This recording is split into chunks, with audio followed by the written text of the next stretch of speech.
പറഞ്ഞുകൊണ്ടിരിക്കുന്നത് ശബരിമലയിലെ തന്ത്രി കണ്ഠരര് രാജീവരാണ് ഇപ്പോൾ അറസ്റ്റിലായിരിക്കുന്നത്. ക്രൈംബ്രാഞ്ചിന്റെ ഓഫീസിലാണ് ഇപ്പോഴുള്ള നടപടിക്രമങ്ങളിലേക്ക് കടന്നിരിക്കുന്നു. ജിബിൻ ജെബി വിവരങ്ങളുമായി ചേരുന്നുണ്ട്. ജിബിൻ, ആരോഗ്യ പരിശോധനയ്ക്ക് ഹാജരാക്കണം, മറ്റ് കോടതിയിലേക്ക് എത്തിക്കുന്ന വേണ്ട നടപടിക്രമങ്ങൾ എന്തൊക്കെയാണ് ഇപ്പോൾ ക്രൈംബ്രാഞ്ച് മേധാവിയുടെ അടക്കം നേതൃത്വത്തിൽ നടക്കുന്നത്? ദിവിഷ്, ഉച്ചയ്ക്ക് 2:45 കൂടിയാണ് തന്ത്രി കണ്ഠരര് രാജീവരെ ഈ തിരുവനന്തപുരത്തെ ഈഞ്ചയ്ക്കലിലുള്ള പ്രത്യേക അന്വേഷണ സംഘത്തിന്റെ ഓഫീസിലേക്ക് എത്തിക്കുന്നത്. ഇന്ന് രാവിലെ 11 മണിയോട് കൂടിയാണ് അദ്ദേഹത്തെ ചോദ്യം ചെയ്യലിന് വേണ്ടി ആദ്യഘട്ടത്തിൽ കസ്റ്റഡിയിലെടുത്തതെന്നാണ് നമുക്ക് ലഭിക്കുന്ന വിവരം. ഈ ചോദ്യം ചെയ്യൽ ഏകദേശം 4 മണിക്കൂറോളം നീണ്ടു നിന്നു. അതിനുശേഷമാണ് അറസ്റ്റ് രേഖപ്പെടുത്തിയത്. അറസ്റ്റിന് രേഖപ്പെടുത്തിയ ശേഷമാണ് ഈഞ്ചയ്ക്കലിലുള്ള പ്രത്യേക അന്വേഷണ സംഘത്തിന്റെ ഓഫീസിലേക്ക് അദ്ദേഹത്തെ എത്തിക്കുകയും ചെയ്തത്. അദ്ദേഹം ഈ പ്രത്യേക അന്വേഷണ സംഘ ഉദ്യോഗസ്ഥർ തലവന്മാരുൾപ്പെടെ ഈ വാഹന വ്യൂഹത്തിന് മുന്നിലുണ്ടായിരുന്നു. SP ശശിധരന്റെ നേതൃത്വത്തിലുള്ള സംഘമുണ്ടായിരുന്നു. തൊട്ടു പിന്നാലെ എത്തിയ കണ്ഠരര് രാജീവരെ സ്വകാര്യ വാഹനത്തിലാണ് അദ്ദേഹവും അദ്ദേഹത്തിന്റെ ശബരിമലയിൽ എപ്പോഴുമുള്ള കൂട്ടാളിയും ആ ഒരു വാഹനത്തിലാണ് ഇങ്ങോട്ടേക്ക് എത്തിയത്. ഇതുമായി ബന്ധപ്പെട്ട് അതായത് ഈ ഒരു അറസ്റ്റിന്റെ ഒരു പ്രാധാന്യം എന്ന് പറയുന്നത് പത്മകുമാർ അറസ്റ്റ് ആക്കപ്പെട്ടു. അതിനുശേഷം അദ്ദേഹത്തിന്റെ ഭാഗത്തു നിന്ന് ലഭിച്ച ആദ്യ പ്രതികരണത്തിൽ നിന്നാണ്. അതായത് താങ്കൾക്ക് ഇതിലുള്ള പങ്ക് എന്താണെന്ന് മാധ്യമപ്രവർത്തകർ അദ്ദേഹത്തോട് കോടതിയുടെ മുന്നിൽ വെച്ച് ചോദിക്കുന്ന സമയത്ത് അദ്ദേഹം പറഞ്ഞത് ദൈവതുല്യനായ ഒരാൾ എന്ന് മാത്രമാണ് അദ്ദേഹം ആ ഒരു സമയത്ത് പ്രതികരിച്ചത്. ആ ദൈവതുല്യനായ ഒരാൾ അത് തന്ത്രിയാണോ എന്നുള്ളൊരു കാര്യമാണ് ഇനി ഉറപ്പിക്കേണ്ടത്. അത് മാത്രമല്ല, തന്ത്രിക്ക് ഈ കേസുമായി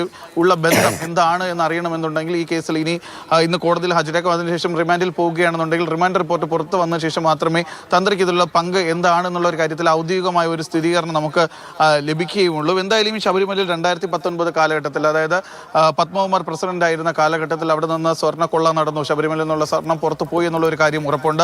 അത് സ്മാർട്ട് ക്രിയേഷൻസിന്റെ ഓഫീസിൽ എത്തി എന്നുള്ള ഉറപ്പുണ്ട്. അതായത് ഉണ്ണികൃഷ്ണൻ പോറ്റി, പങ്കജ് ഭണ്ഡാരി, ഗോവർദ്ധൻ ഇവർക്കെല്ലാം ഈ സ്വർണ്ണക്കൊള്ള കേസുമായി ബന്ധപ്പെട്ട് ഉള്ള പങ്കെല്ലാം തന്നെ വ്യക്തമാണ്. അത് കോടതിയിൽ പ്രത്യേക അന്വേഷണ സംഘം സമർപ്പിച്ച റിപ്പോർട്ടിലും അക്കാര്യങ്ങളിലെല്ലാം വ്യക്തതയുണ്ട്. പക്ഷേ ഈ സ്വർണം, അവിടെ നിന്ന് പുറത്തുപോയ സ്വർണം ഇപ്പോൾ എവിടെയാണ് ഉള്ളത് എന്നുള്ള കാര്യം ഈ കഴിഞ്ഞ 2 മാസം കൊണ്ട് അന്വേഷണ സംഘത്തിന് കണ്ടെത്താൻ സാധിച്ചിട്ടില്ല. അതുകൊണ്ട് അതിലൊരു കൃത്യമായ ഉത്തരം കിട്ടണമെന്നുണ്ടെങ്കിൽ ഈ ഒരു സ്വർണ്ണക്കൊള്ളയ്ക്ക് നേതൃത്വം നൽകിയ ആ ഒരാൾ ഉണ്ട് എന്ന് തന്നെയാണ് ഇപ്പോഴും അന്വേഷണ സംഘം വിശ്വസിക്കുന്നത്. നേരത്തെ രമേശ് ചെന്നിത്തല അദ്ദേഹത്തിന്റെ സുഹൃത്തായ വ്യവസായം നൽകിയ മൊഴി അനുസരിച്ച് ബെല്ലാരിയിൽ നിന്ന് ഈ ഡി മണി എന്ന് പറയുന്ന ഒരാൾ അദ്ദേഹത്തെ കൂടി ഇവിടെ എത്തിച്ച് ചോദ്യം ചെയ്തു. പക്ഷേ കഴിഞ്ഞ ദിവസം ഈ ഹൈക്കോടതിയിൽ അന്വേഷണ സംഘം സമർപ്പിച്ച റിപ്പോർട്ടിൽ ഈ ഡി മണിക്ക് ഇതുമായി ഒരു ബന്ധമില്ല, അദ്ദേഹത്തിന് ഒരു ക്ലീൻ ചിറ്റ് നൽകുന്ന ഒരു സാഹചര്യമാണ് ഉള്ളത്. അങ്ങനെയായപ്പോഴാണ് വീണ്ടും ഈ ഒരു കേസ് അതിൻ്റെ ഒരു എങ്ങോട്ടേക്കാണ് ഇതിന്റെ പോക്ക് എന്നുള്ളൊരു കാര്യത്തിലൊക്കെ തന്നെ മാധ്യമപ്രവർത്തകരും കോടതിയൊക്കെ സംശയം പ്രകടിപ്പിക്കുകയും ചെയ്തു. കാരണം ഈ സ്വർണം നഷ്ടപ്പെട്ടു എന്നുള്ളൊരു കാര്യം ഒഴിച്ചു കഴിഞ്ഞാൽ അത് നഷ്ടപ്പെടാൻ അത് കട്ടവരാരൊക്കെയാണെന്നുള്ള കാര്യത്തിൽ ഒരു സ്ഥിരമെന്നെങ്കിലും അത് നിലവിൽ എവിടെയാണ് ഉള്ളതെന്നുള്ളൊരു കാര്യത്തിൽ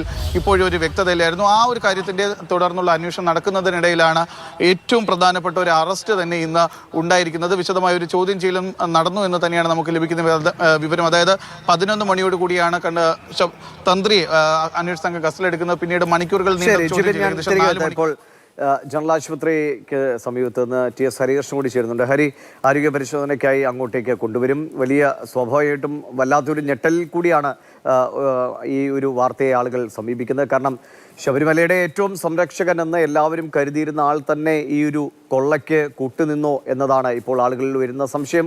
അങ്ങനെയാണ് ഇപ്പോൾ തന്ത്രിയുടെ അറസ്റ്റ് രേഖപ്പെടുത്തുന്നത്. എപ്പോഴത്തേക്ക് ആശുപത്രിയിലേക്ക് കൊണ്ടുവരുമെന്നാണോ, എന്തെങ്കിലും ഒരു ആളുകൾ കൂടാനുള്ള സാധ്യത കണക്കിലെടുത്ത് പ്രത്യേകിച്ച് സുരക്ഷ എന്തെങ്കിലും ആശുപത്രി പരിസരത്ത് പോലീസ് ഏർപ്പെടുത്തിയിട്ടുണ്ടോ? എങ്ങനെയാണ്?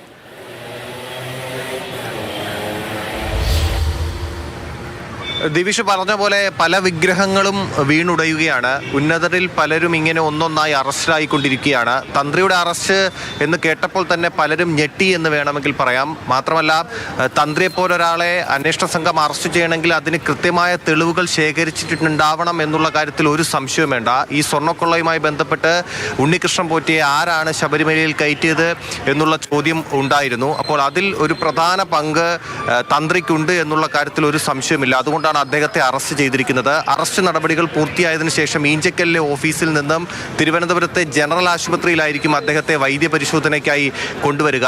ജനറൽ ആശുപത്രിയിലോ ഫോർട്ട് ആശുപത്രിയിലോ എന്നുള്ള ഒരു ആശയക്കുഴപ്പമുണ്ടായിരുന്നു. പക്ഷേ ഇവിടുത്തെ ഒരു ഒരുക്കം കാണുമ്പോൾ ജനറൽ ആശുപത്രിയിലേക്ക് തന്നെ ആയിരിക്കും അദ്ദേഹത്തെ വൈദ്യപരിശോധനയ്ക്കായി കൊണ്ടുവരിക എന്നുള്ള കാര്യത്തിൽ സംശയമില്ല. അത് പറയാൻ കാരണം ദൃശ്യങ്ങൾ കാണുമ്പോൾ നമുക്കറിയാം ജനറൽ ആശുപത്രിയിൽ കൂടുതൽ പോലീസുകാരെ വിന്യസിച്ചിട്ടുണ്ട്. അതായത് ഇതിനു മുമ്പൊക്കെ പല അറസ്റ്റുകൾ നടന്ന സമയത്തും ശബരിമല സ്വർണ്ണ സ്വർണ്ണക്കൊള്ളയുമായി ബന്ധപ്പെട്ട് പല അറസ്റ്റുകൾ നടന്ന സമയത്തും കൂടുതൽ പോലീസുകാരെയൊന്നും ജനറൽ ആശുപത്രി പരിസരത്തോ അല്ലെങ്കിൽ ആ പ്രതിയെ വൈദ്യപരിശോധനയ്ക്കായി കൊണ്ടുവരുന്ന സ്ഥലത്തോ ഒന്നും നിയോഗിച്ചിട്ടുണ്ടായിരുന്നില്ല. പക്ഷേ ഇവിടെ കാര്യങ്ങൾ മറിച്ചാണ്. കൂടുതൽ പോലീസുകാരെ തന്ത്രിയെയാണ് കൊണ്ടുവന്നിരിക്കുന്നത്. തന്ത്രിയാണ് ശബരിമല സ്വർണ്ണക്കള്ള കേസുമായി ബന്ധപ്പെട്ട് അറസ്റ്റ് ചെയ്തിരിക്കുന്നത്.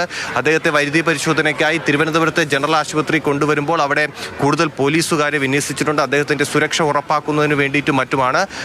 ഇനി കൂടുതൽ അതായത് ഈഞ്ചക്കല്ല് ഓഫീസിലെ നടപടിക്രമങ്ങൾ പൂർത്തിയായ ഉടൻ തന്നെ ജനറൽ ആശുപത്രിയിൽ എത്തിച്ച് വൈദ്യപരിശോധന നടത്തി അതിനുശേഷം കോടതിയിലേക്ക് കൊണ്ടുപോകാനാണ് സാധ്യത. ശരി, ഹരിയാണ് ആശുപത്രി പരിസരത്ത് നിന്ന് വിവരങ്ങൾ നൽകിയത്. അവിടെ കനത്ത സുരക്ഷാ സംവിധാനങ്ങൾ പോലീസ് ഒരുക്കുന്നു എന്ന് തന്നെയാണ് മനസ്സിലാക്കുന്നത്. ദൃശ്യങ്ങളിൽ തന്നെ അത് വ്യക്തമാണ്. അധികം വൈകാതെ തന്നെ അങ്ങോട്ടേക്ക് തന്ത്രിയുമായി അന്വേഷണ സംഘം ആശുപത്രിയിലേക്ക് എത്തിച്ചേരുമെന്നാണ് പ്രതീക്ഷിക്കുന്നത്. വളരെ കൃത്യമായ സുരക്ഷാ നിർദ്ദേശങ്ങൾ നൽകിയിട്ടുള്ളത് കൊണ്ട് തന്നെ വലിയ തോതിൽ പോലീസ് തന്നെ അവിടെ വിന്യസിക്കുകയും ചെയ്തിട്ടുണ്ട്. ഏതെങ്കിലും വിധത്തിലൊരു ആളുകൾ കൂടുന്ന ഒരു സംഘർഷ സാഹചര്യം ഉണ്ടാകാതിരിക്കാനുള്ള ഒരു മുൻകരുതൽ എന്ന നിലയ്ക്ക് കൂടിയാണ് കൂടുതൽ പോലീസ് തന്നെ അവിടെ വിന്യസിച്ചിട്ടുള്ളത്. നിലവിൽ ഈഞ്ചക്കലിലെ ഈ പ്രത്യേക അന്വേഷണ സംഘത്തിന്റെ കേന്ദ്രത്തിൽ തന്നെയാണ് തന്ത്രി കണ്ഠരര് രാജീവരുള്ളത്.